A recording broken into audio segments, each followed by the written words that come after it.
La aventura de la ciclista solitaria. De la colección El regreso de Sherlock Holmes. Por Arthur Conan Doyle. Entre los años 1894 y 1901, ambos incluidos, Sherlock Holmes se mantuvo muy activo. Podría decirse que durante estos 8 años no hubo caso público de cierta dificultad en el que no se le consultara, y fueron cientos los casos privados, algunos de ellos, los más complicados y extraordinarios, en los que desempeñó un papel destacado. Muchos éxitos sorprendentes y unos pocos fracasos inevitables fueron el resultado de este largo período de continuo trabajo. Dado que he conservado notas muy completas de todos estos casos, y que intervine personalmente en muchos de ellos, podrán imaginar que no resulta fácil decidir cuáles debería seleccionar para presentarlos al público. No obstante, atender a mi antigua norma, dando preferencia a aquellos casos cuyo interés no se basa tanto en la brutalidad del crimen como en el ingenio y las cualidades dramáticas de la solución. Por esta razón, me decido a exponer al lector los hechos referentes a la señorita Violet Smith, la ciclista solitaria de Charlington, y el curioso curso que tomaron nuestras investigaciones, que culminaron en una tragedia inesperada. Es cierto que las circunstancias no se prestaron a ninguna exhibición deslumbrante de las facultades que hicieron famoso a mi amigo, pero el caso presentaba algunos detalles que lo hacen destacar en los abundantes archivos del delito de los que saco el material para estas pequeñas narraciones. Consultando mi libro de notas del año 1895, compruebo que la primera vez que oímos hablar de la señorita Violet Smith fue el sábado 23 de abril. Recuerdo que su visita incomodó muchísimo a Holmes, que en aquel momento se encontraba inmerso en un abstruso y complicadísimo problema referente a la misteriosa persecución de que era objeto John Vincent Harden, el célebre magnate del tabaco. Mi amigo, que valoraba la precisión y concentración del pensamiento por encima de todas las cosas, no soportaba que nada distrajera su atención del asunto que se traía entre manos. Sin embargo, so pena de incurrir en grosería, lo cual no hubiera sido propio de él, resultaba imposible negarse a escuchar la historia de aquella mujer joven y guapa, alta, simpática y distinguida, que se presentó en Baker Street a última hora de la tarde, solicitando su ayuda y consejo. De nada sirvió insistir en que se encontraba completamente ocupado, ya que la joven había venido absolutamente decidida a contar su historia, y resultaba evidente que sólo por la fuerza podríamos sacarla de la habitación antes de que lo hubiera hecho. Con expresión resignada y una cierta sonrisa de fastidio, Holmes rogó a la bella intrusa que tomara asiento y nos informara de aquello que tanto le preocupaba. «Al menos sabemos que no se trata de su salud», dijo clavando en ella sus penetrantes ojos. «Una ciclista tan entusiasta debe estar rebosante de energía». La joven, sorprendida, se miró los pies, y yo pude observar la ligera rozadura producida en un lado de la suela por la fricción con el borde del pedal. «Sí, señor Holmes, monto mucho en bicicleta, y eso tiene algo que ver con esta visita que le hago». Mi amigo tomó la mano sin guante de la joven y la examinó con tanta atención y tan poco sentimiento como un científico examinando una muestra. «Estoy seguro de que me perdonará. Es mi oficio», dijo al soltarla. «Casi cometo el error de suponer que escribía usted a máquina. Pero se nota con toda claridad que toca un instrumento musical. ¿Se ha fijado, Watson, en que el aplastamiento de las puntas de los dedos es común a ambas profesiones? Sin embargo, el rostro expresa una espiritualidad. Al decir esto, la hizo volverse hacia la luz, que la máquina de escribir no genera. Esta señorita se dedica a la música». «Sí, señor Holmes, soy profesora de música». «En el campo, deduzco del color de su piel». «Sí, señor, cerca de Farnham, en los límites de Surrey». «Una zona preciosa, llena de recuerdos interesantes. ¿Se acuerda usted, Watson, que fue cerca de allí donde agarramos a Archie Stamford, el falsificador? Y bien, señorita Violet, ¿qué es lo que le ha ocurrido cerca de Farnham, en los límites de Surrey?» Con gran claridad y presencia de ánimo, La joven inició el siguiente y curioso relato. Mi padre murió, señor Holmes. Se llamaba James Smith y dirigía la orquesta del antiguo Teatro Imperial. Mi madre y yo quedamos sin ningún pariente en el mundo, con excepción de un tío llamado Ralph Smith, que se marchó a África hace 25 años, sin que desde entonces hayamos sabido una palabra de él. Cuando murió mi padre quedamos en la pobreza, pero un día nos dijeron que había salido un anuncio en el Times, interesándose por nuestro paradero. Ya podrá imaginarse lo emocionadas que estábamos, pensando que alguien nos había legado una fortuna.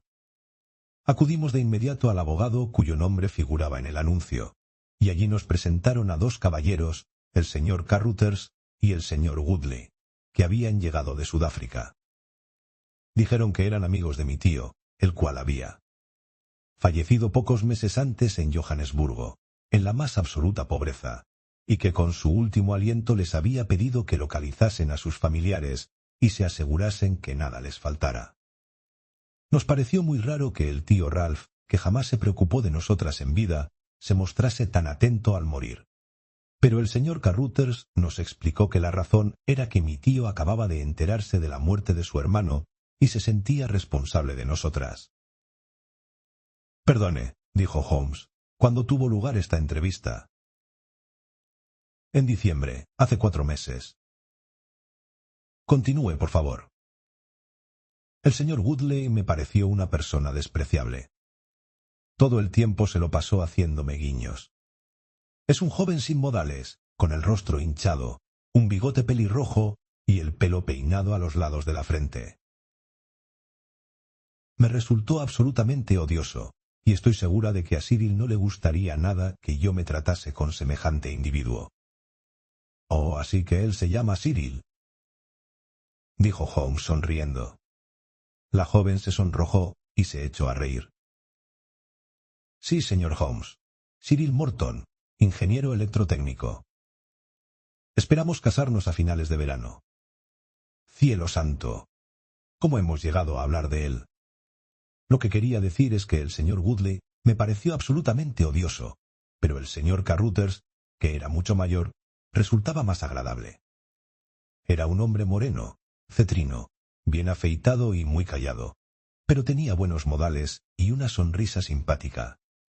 Preguntó por nuestra situación económica y al enterarse de lo pobres que éramos, me propuso ir a su casa para darle clases de música a su hija de 10 años. Yo dije que no me gustaba la idea de dejar sola a mi madre, y él respondió que podía ir a visitarla los fines de semana, y me ofreció 100 libras al año, que desde luego es un salario espléndido. Así que acabé por aceptar y me trasladé a Chiltern Grange, a unas 6 millas de Farnham. El señor Carruthers es viudo, pero tiene contratada a una ama de llaves, una anciana respetable que se llama señora Dixon, para que cuide de la casa. La niña es un encanto, y todo prometía ir bien. El señor Carruthers era muy amable y muy aficionado a la música, y pasamos juntos veladas muy agradables. Cada fin de semana yo volvía a Londres para visitar a mi madre. La primera grieta en mi felicidad fue la llegada del señor Woodley y su bigote rojo. Vino para pasar una semana, y le aseguro que a mí me parecieron 3 meses. Es un tipo horrible. Se portaba como un matón con todo el mundo, pero conmigo era algo infinitamente peor. Me hacía la corte de la manera más odiosa, presumía de su riqueza, me decía que si me casaba con él tendría los mejores diamantes de todo Londres.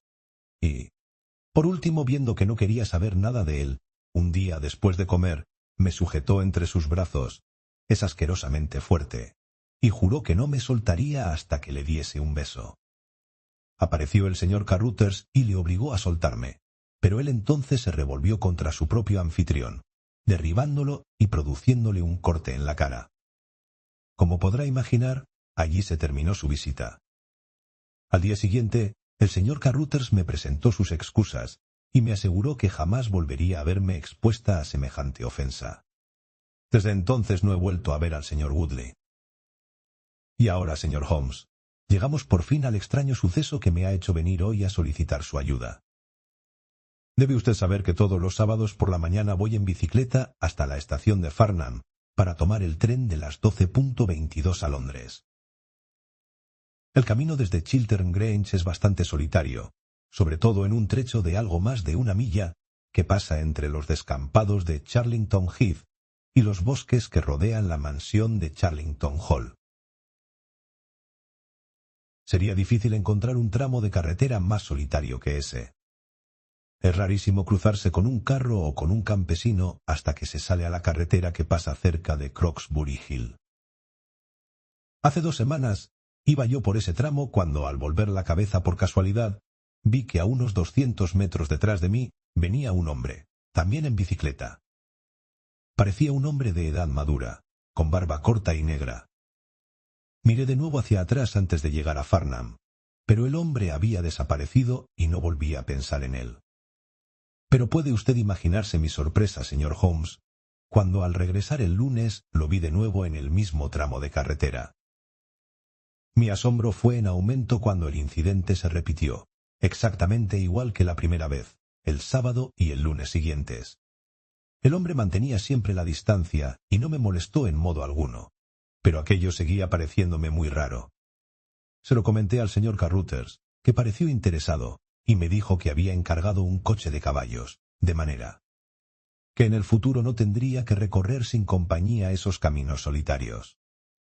El coche y el caballo tendrían que haber llegado esta semana, pero por alguna razón se retrasó la entrega, y otra vez tuve que hacer en bicicleta el trayecto a la estación. Esta ha sido esta misma mañana. Como podrá suponer, estuve muy atenta al llegar a Charlington Heath, y en efecto, allí estaba el hombre, exactamente igual que las 2 semanas anteriores. Se mantiene siempre a tanta distancia de mí que no puedo verle la cara con claridad, pero estoy segura de que no lo conozco. Va vestido de oscuro, con una gorra de paño. Lo único que he podido distinguir bien es su barba negra. Yo no estaba asustada, pero sí muy intrigada, así que decidí averiguar quién era y qué pretendía. Aminoré la marcha, pero él también lo hizo. Entonces me detuve, y él se detuvo también. Decidí tenderle una trampa. Al llegar a una curva muy pronunciada, la doblé a toda velocidad y luego me paré a esperar. Suponía que él tomaría la curva tan rápido que me pasaría antes de poder detenerse, pero el caso es que no apareció. Volví hacia atrás y miré al otro lado de la curva. Se veía 1 milla de carretera, pero de él no había ni rastro.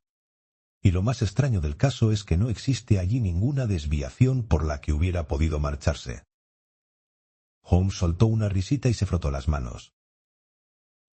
Desde luego el caso presenta algunos aspectos originales, dijo. ¿Cuánto tiempo transcurrió desde que usted dobló la curva hasta que descubrió que no había nadie en la carretera? 2 o 3 minutos. Entonces no pudo haber retrocedido por donde vino, y dice usted que no hay desviaciones. Ninguna. Tuvo que meterse por algún sendero, a un lado o a otro. No pudo ser por el lado del descampado, porque lo habría visto.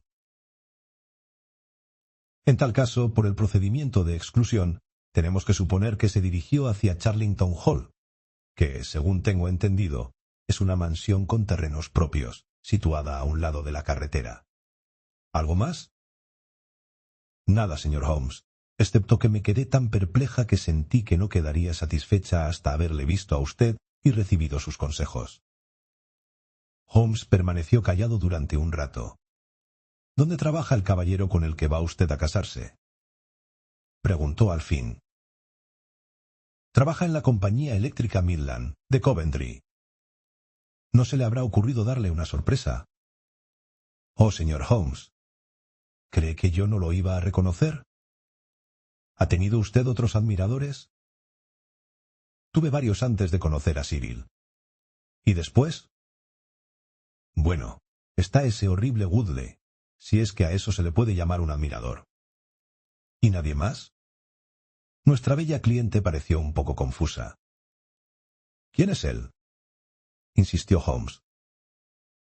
Bueno, quizás sean puras figuraciones mías, pero a veces me ha dado la impresión de que mi patrón, el señor Carruthers, está muy interesado en mí. Pasamos bastante tiempo juntos. Yo le acompaño al piano por las tardes. Nunca ha dicho nada. Es un perfecto caballero. Pero las chicas siempre nos damos cuenta. Ajá. Holmes parecía serio. ¿Y de qué vive este señor? Es rico. Y no tiene coches ni caballos. Bueno, por lo menos tiene una posición bastante acomodada. Pero viene a Londres 2 o 3 veces por semana.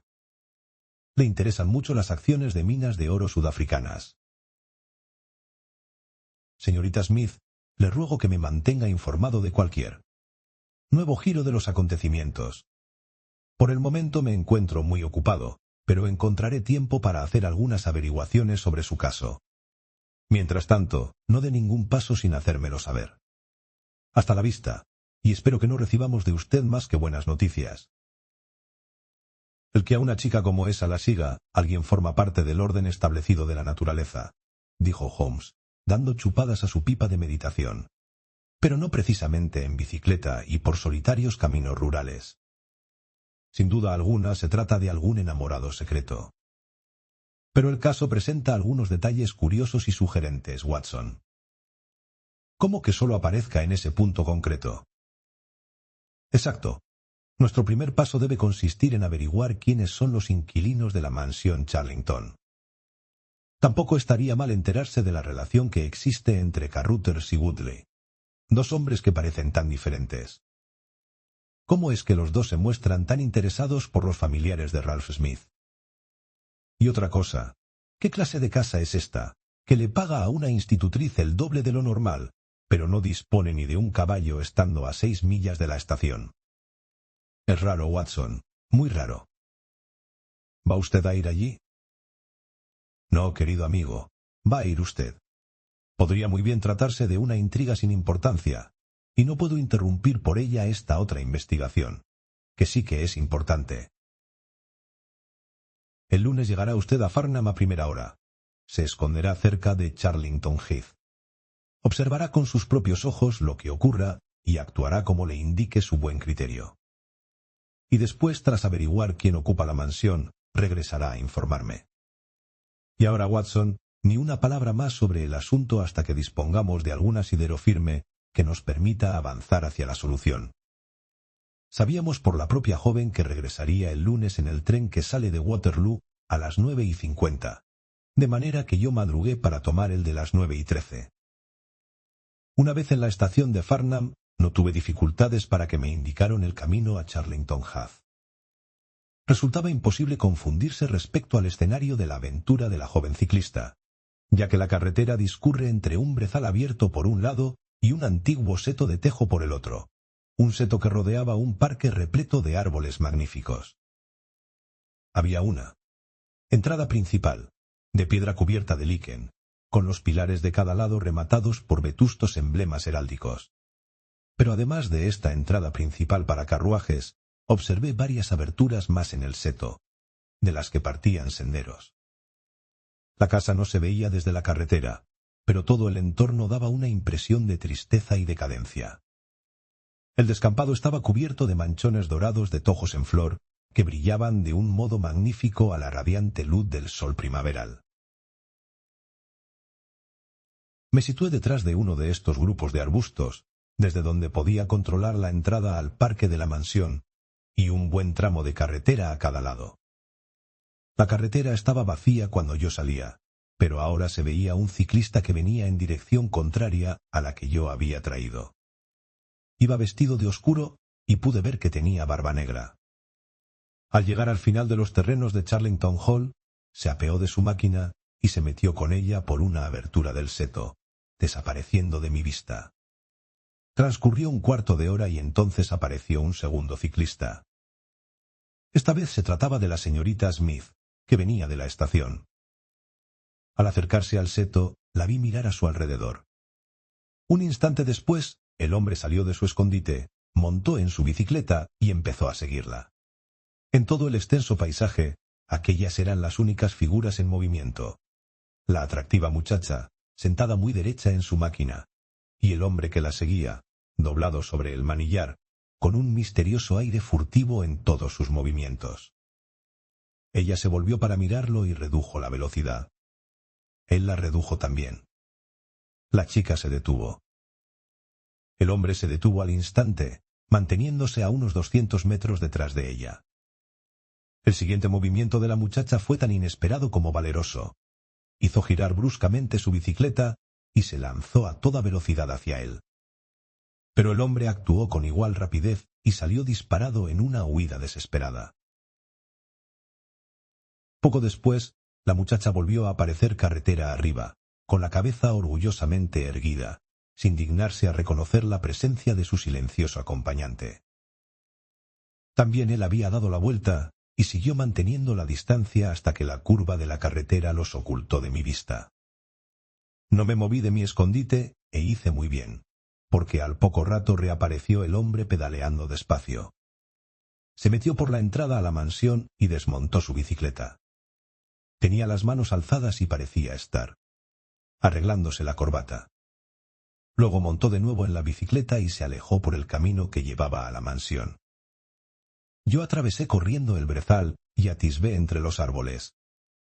Pude ver a lo lejos algunos retazos del antiguo edificio gris, con sus erguidas chimeneas Tudor. Pero el camino atravesaba una zona muy frondosa y no volví a ver a mi hombre.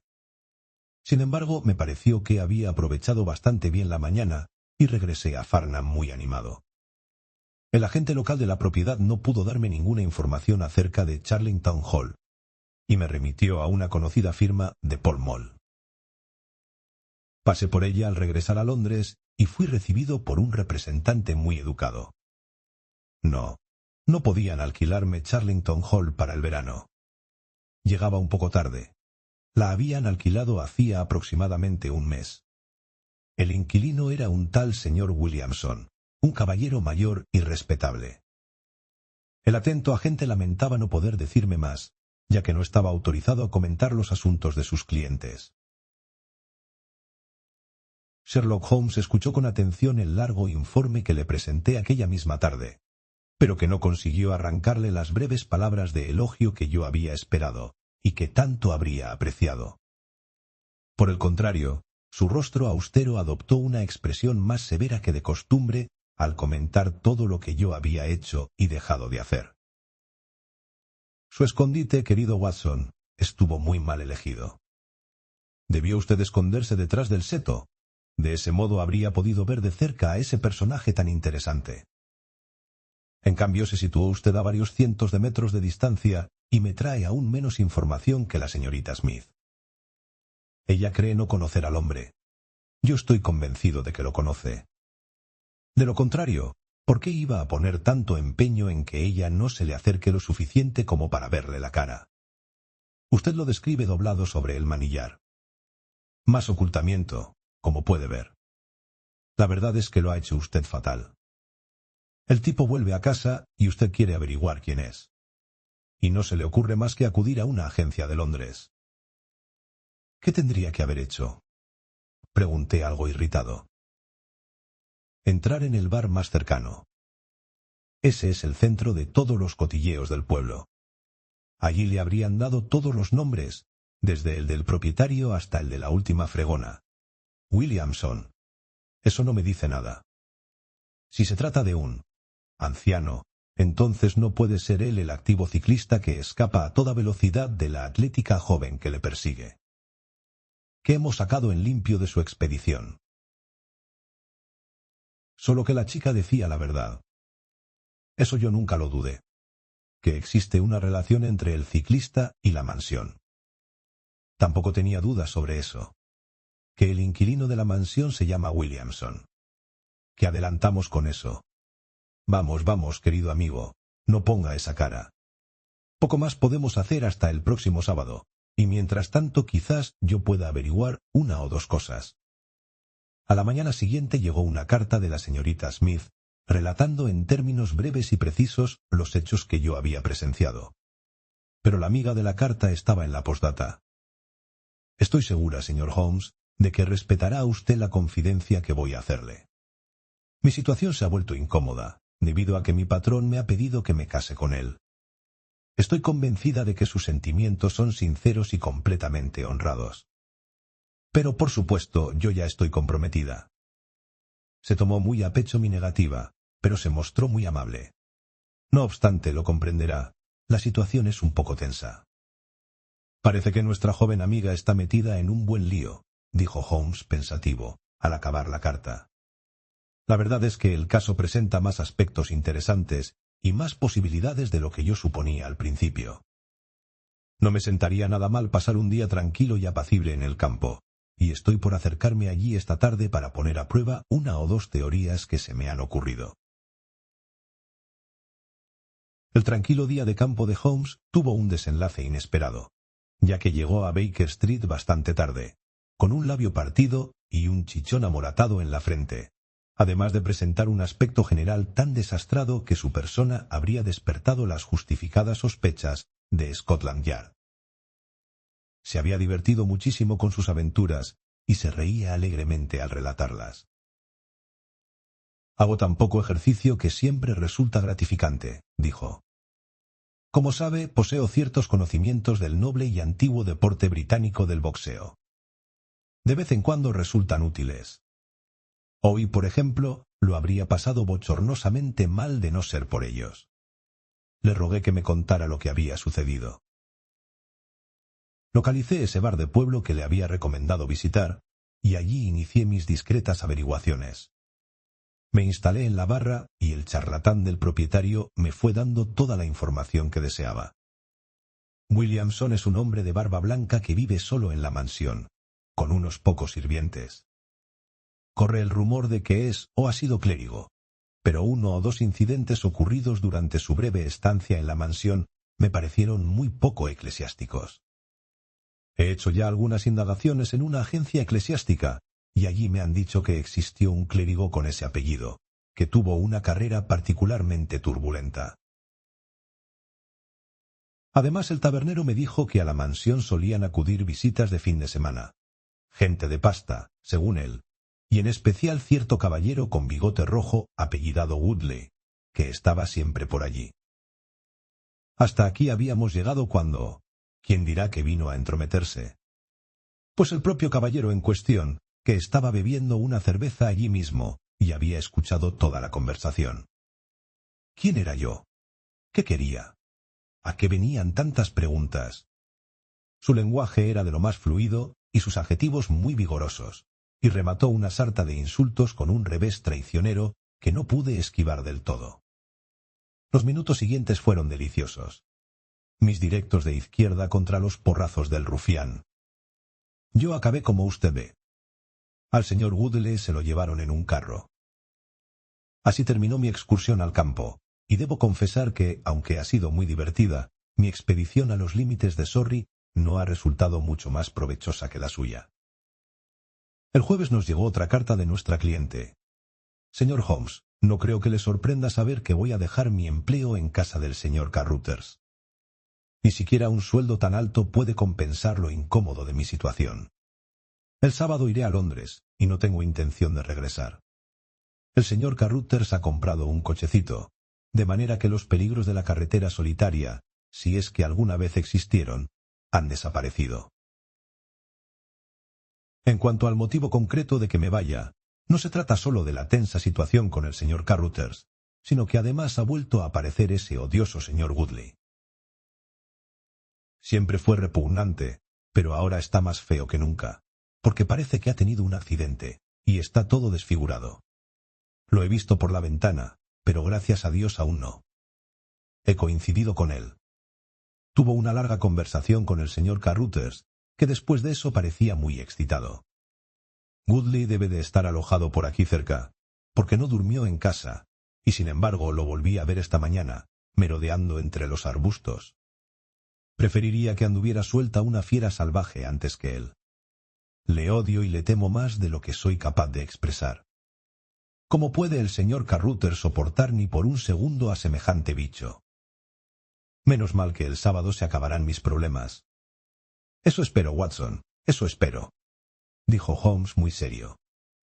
Alrededor de esta mujercita se está tramando alguna turbia intriga, y nuestro deber es procurar que nadie la moleste en este último viaje.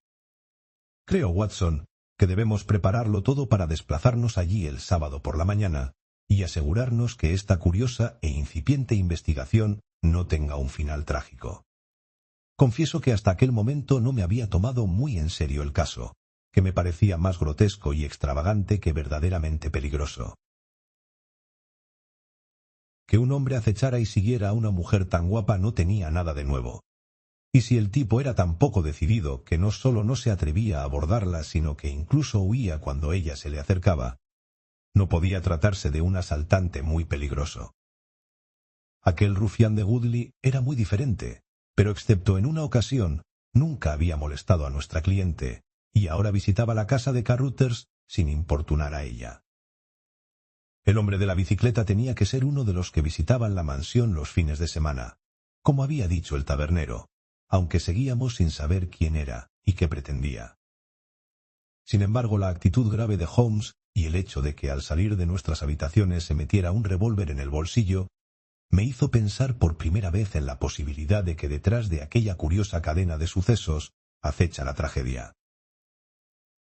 Después de una noche de lluvia amaneció un día espléndido, y los campos cubiertos de brezo y salpicados de vistosos matorrales de tojo en flor parecían aún más hermosos a unos ojos hastiados de los pardos sombríos y el gris pizarra de Londres. Holmes y yo avanzamos por la ancha y arenosa carretera, aspirando el aire fresco de la mañana y disfrutando del canto de los pájaros y la suave brisa primaveral. Desde una altura del camino en la ladera de la colina Croxbury pudimos divisar la sombría mansión, sobresaliendo entre los añosos robles que, aun siendo muy viejos, eran más jóvenes que el edificio que rodeaban. Holmes señaló el largo tramo de carretera que formaba una franja rojo-amarillenta entre el color pardo del brezal y el verde primaveral del bosque.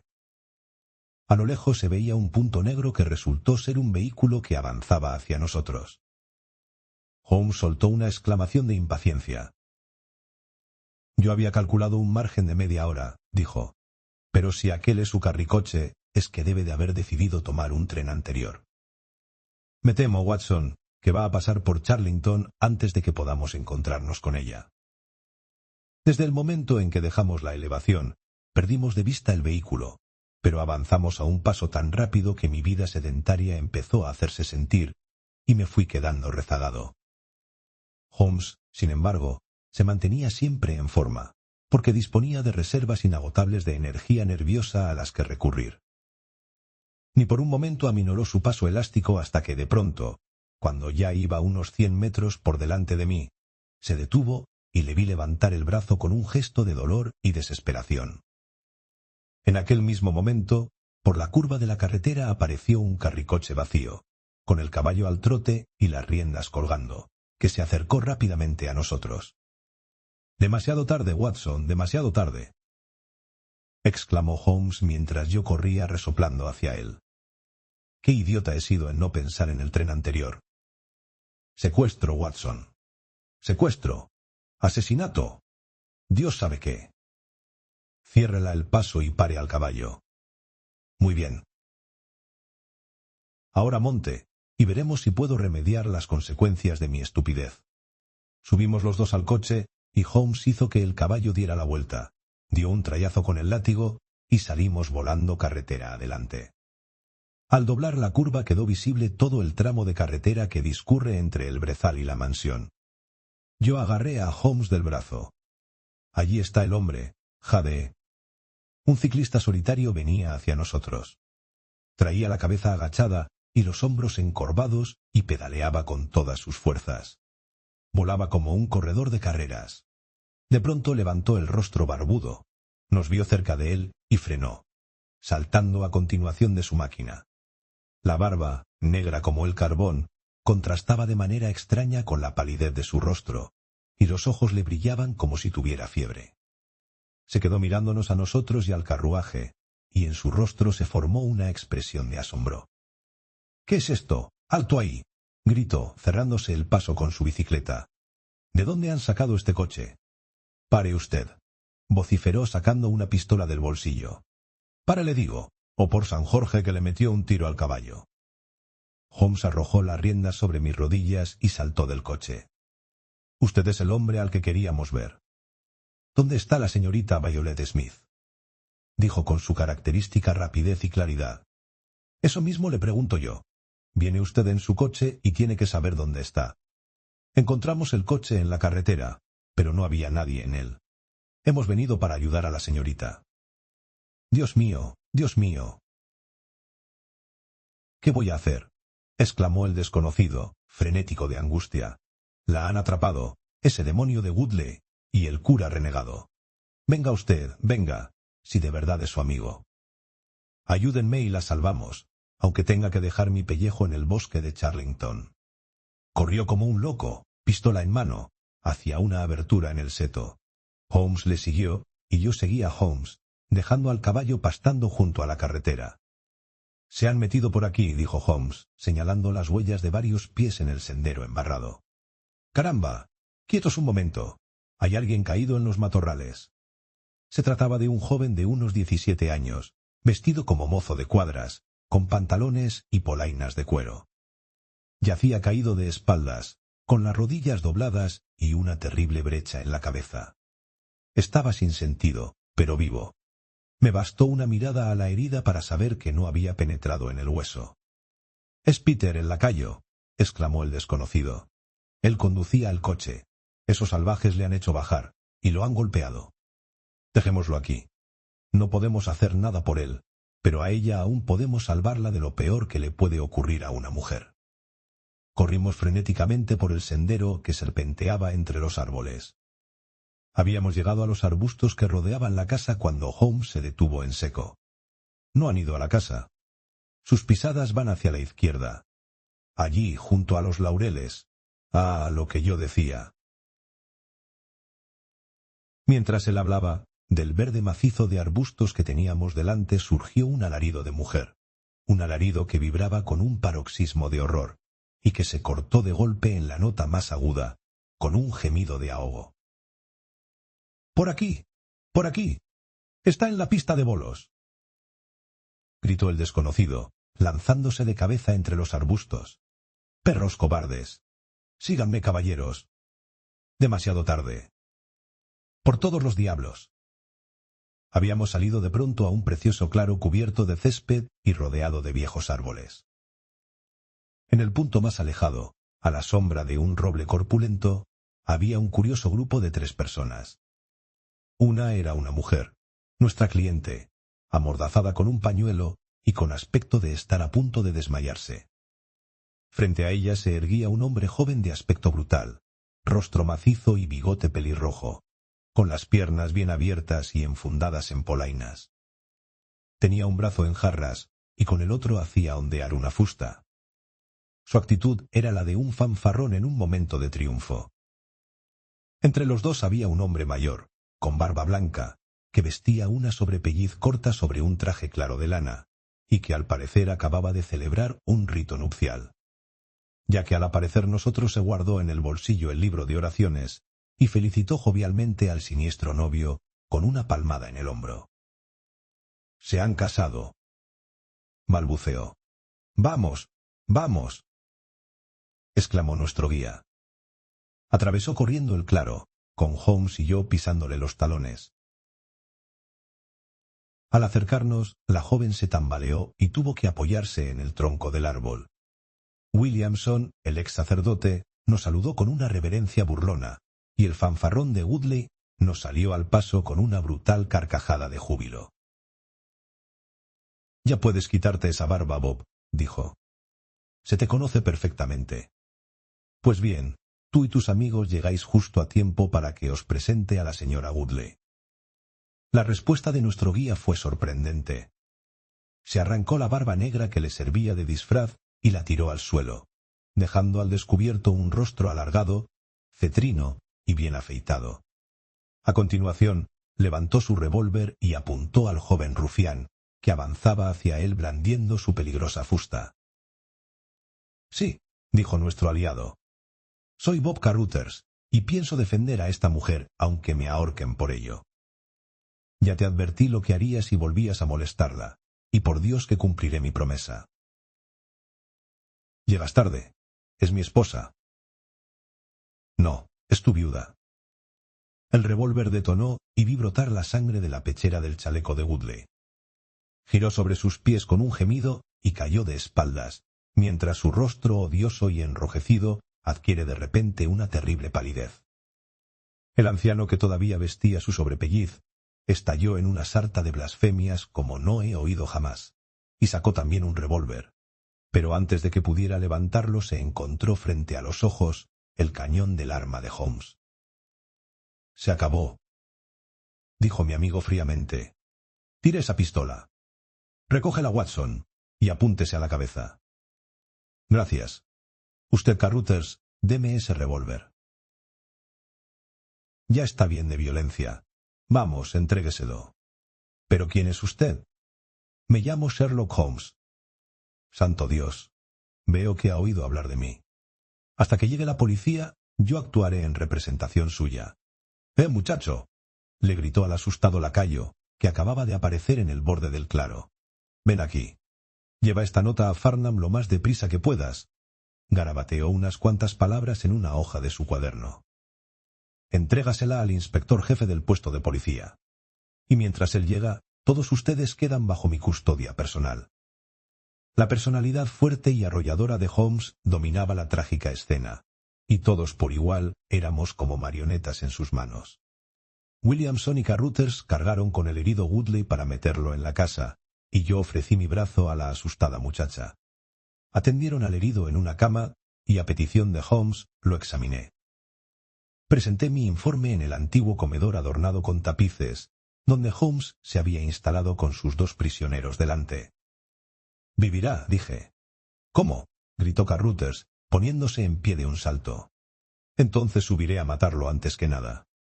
No me digan que esa muchacha, ese ángel, va a quedar atrapada para toda su vida en Jack Woodley, el rugiente». «No debe preocuparse por eso», dijo Holmes. «Existen 2 excelentes razones para que no se la pueda considerar su esposa, bajo ningún concepto. En primer lugar, tenemos motivos de sobra para poner en duda el derecho del señor Williamson a celebrar un matrimonio». «He sido ordenado», exclamó el viejo granuja. «Y también suspendido. Cuando uno es sacerdote para siempre». «No lo veo así. ¿Y qué hay de la licencia?» «Sacamos una licencia de matrimonio. La tengo en el bolsillo».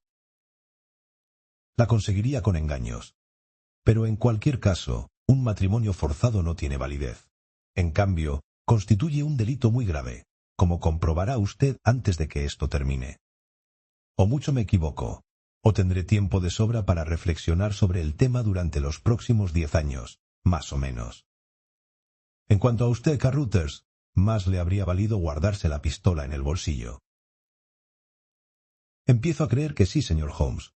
Pero cuando pensé en todas las precauciones que había tomado para proteger a esta muchacha, porque yo la amaba, señor Holmes, y es la única vez en mi vida que he sabido lo que es el amor.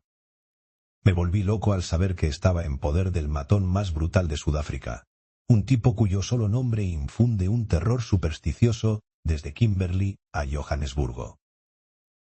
Sí, señor Holmes, usted no lo creerá, pero desde que esta chica empezó a trabajar para mí, ni una sola vez dejé que pasara delante de esta casa, donde yo sabía que se ocultaban estos canallas, sin seguirla en mi bicicleta para asegurarse de que no le ocurriera nada malo. Me mantenía distanciado de ella, y me ponía una barba postiza para que no me reconociera, porque se trata de una joven decente y orgullosa, que no se habría quedado mucho tiempo en mi casa de haber sabido que yo la iba siguiendo por las carreteras rurales. ¿Por qué no la advirtió del peligro? Porque también en este caso se habría marchado. Yo no podía soportar la idea. Aunque no me amara, significaba mucho para mí ver su preciosa figura por la casa y oír el sonido de su voz. «Usted llama a eso amor, señor Carruthers», dije yo, «pero yo lo llamo egoísmo». Puede que las 2 cosas vayan unidas. Fuera como fuere, no quería que se marchara. Además, con esta gente por aquí, convenía que hubiera alguien cerca para cuidar de ella. Y cuando llegó el telegrama, tuve la seguridad de que pronto entrarían en acción. «¿Qué telegrama?» «Este», dijo Carruthers sacándolo del bolsillo. El texto era breve y conciso. El viejo ha muerto. Dijo Holmes. Creo que ya sé cómo se desarrollaron las cosas, y me doy cuenta de que este telegrama debió impulsarlos a entrar en acción, como usted dice.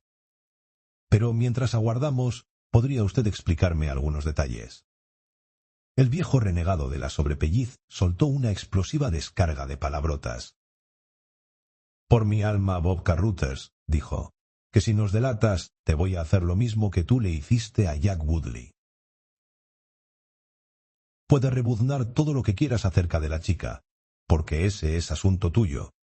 Pero si traicionas a tus compañeros con este poli de paisano, será la peor faena que has hecho en tu vida. No se excite, reverendo, dijo Holmes, encendiendo un cigarrillo.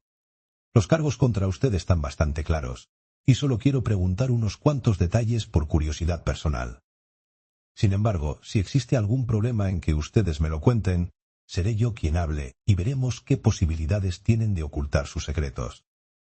En primer lugar, 3 de ustedes llegaron de Sudáfrica para dar este golpe. Usted, Williamson, usted, Carruthers y Woodley. Error número 1, dijo el anciano. Yo no conocía a ninguno de los dos hasta hace 2 meses, y jamás en mi vida he estado en África. Así que puede meter eso en su pipa y tomárselo, señor Metomentodo Holmes. Es cierto lo que dice, confirmó Carruthers. Bien, vinieron solo 2. El reverendo es un producto del país. Ustedes conocieron a Ralph Smith en Sudáfrica, y tenían motivos para suponer que no viviría mucho. Entonces averiguaron que su sobrina heredaría su fortuna. ¿Qué tal voy? Carruthers asintió y Williamson soltó una palabrota. No cabe ninguna duda de que ella era el pariente más próximo, y ustedes estaban seguros de que el viejo no haría testamento. No sabía ni leer ni escribir, dijo Carruthers. Así que ustedes 2 se plantaron aquí y localizaron a la chica. El plan era que uno de los 2 se casara con ella y el otro recibiría una parte del botín. Por alguna razón, Woodley salió elegido como marido. ¿Cómo fue eso? Nos la jugamos a las cartas en el viaje. Él ganó. Comprendo. Usted tomó a la joven a su servicio, y así Woodley podría cortejarla. Pero ella se dio cuenta de que era un bruto borracho, y no quiso saber nada de él. Mientras tanto, su plan se trastornó porque usted mismo se enamoró de la chica, y no podía soportar la idea de que este rufián se la quedase. No, por San Jorge, no podía. ¿Hubo una pelea entre ustedes? Woodley se marchó enfurecido y comenzó a hacer sus propios planes sin contar con usted. Empiezo a pensar, Williamson, que no hay mucho que podamos decirle a este caballero, dijo Carruthers con una risa amarga. Sí, nos peleamos, y él me derribó. Pero ahora ya estamos en paz. Entonces lo perdí de vista. Fue entonces cuando él reclutó a este padre renegado. Descubrí que se habían instalado juntos aquí, en el trayecto que ella recorría para ir a la estación. A partir de entonces no la perdí de vista, porque sabía que se estaba cociendo. Alguna diablura. Hace 2 días Woodley se presentó en mi casa con este telegrama, que nos comunicaba la muerte de Ralph Smith. Me preguntó si estaba dispuesto a seguir adelante con el trato. Le respondí que no. Preguntó entonces si accedería a casarme con la chica y darle a él una parte. Le dije que lo haría de muy buena gana, pero que ella no me aceptaba. Entonces Woodley dijo: primero vamos a casarla, y puede que al cabo de 1 o 2 semanas vea las cosas de diferente manera. Le respondí que me negaba a utilizar la violencia, y se marchó maldiciendo, como el canalla mal hablado que siempre ha sido, y jurando que sería suya de un modo u otro. Ella se iba a marchar de mi casa esta semana, y yo había conseguido un coche para llevarla a la estación, pero me sentía tan intranquilo que la seguí en bicicleta. Sin embargo, dejé que me tomara demasiada delantera, y antes de que pudiera alcanzarla el mal ya estaba hecho. No supe nada más hasta que los vi a ustedes 2 regresando con el coche. Holmes se puso en pie y tiró la colilla de su cigarrillo a la chimenea. He sido un obtuso, Watson, dijo. Cuando me presentó su informe dijo que le había parecido ver al ciclista arreglarse la corbata entre los arbustos. Solo con esto tendría que haberlo comprendido todo. Sin embargo, podemos felicitarnos por haber intervenido en un caso bastante curioso y en algunos aspectos único. Veo venir por el sendero a 3 policías del condado, y me alegra comprobar que el pequeño mozo de cuadra se mantiene a su paso. Es probable que ni él ni el fascinante novio sufran daños permanentes a causa de las aventuras de esta mañana. Creo, Watson, que en su calidad de médico debería atender a la señorita Smith y decirle que si se encuentra suficientemente recuperada, tendremos mucho gusto en acompañarla a casa de su madre. Y si su recuperación no es completa, ya verá usted como una ligera alusión a la posibilidad de enviar un telegrama a cierto joven electricista de las Midlands, la deja curada del todo. En cuanto a usted, señor Carruthers, creo que ha hecho todo lo que ha podido por reparar su participación en un plan maligno. Aquí tiene mi tarjeta, y si mi declaración puede servirle de ayuda en el juicio, me tendrá a su disposición. El lector probablemente habrá observado que, sumido en el torbellino de nuestra incesante actividad, suele resultar difícil redondear mis relatos añadiendo esos detalles finales que tanto aprecian los curiosos. Cada caso ha servido de preludio a otro, y una vez pasada la crisis, los actores desaparecen para siempre de nuestras ajetreadas vidas. Sin embargo, al final de los manuscritos referentes a este caso, he encontrado una breve anotación que confirma que la señorita Violet Smith heredó una gran fortuna, y que actualmente es la esposa de Cyril Morton, socio principal de Morton y Kennedy, conocidos electricistas de Westminster. Williamson y Woodley fueron procesados por secuestro y agresión. Al primero le cayeron 7 años y al segundo 10. No consta ningún dato acerca de Carruthers, pero estoy seguro de que el tribunal no juzgaría con mucha severidad su agresión, teniendo en cuenta que Woodley tenía reputación de ser un maleante peligrosísimo, y creo que con unos meses bastaría para satisfacer las exigencias de la justicia. Fin de la historia. Si te gustó, dale like, suscríbete y cuéntanos en los comentarios qué parte fue tu favorita. Nos vemos en la próxima aventura.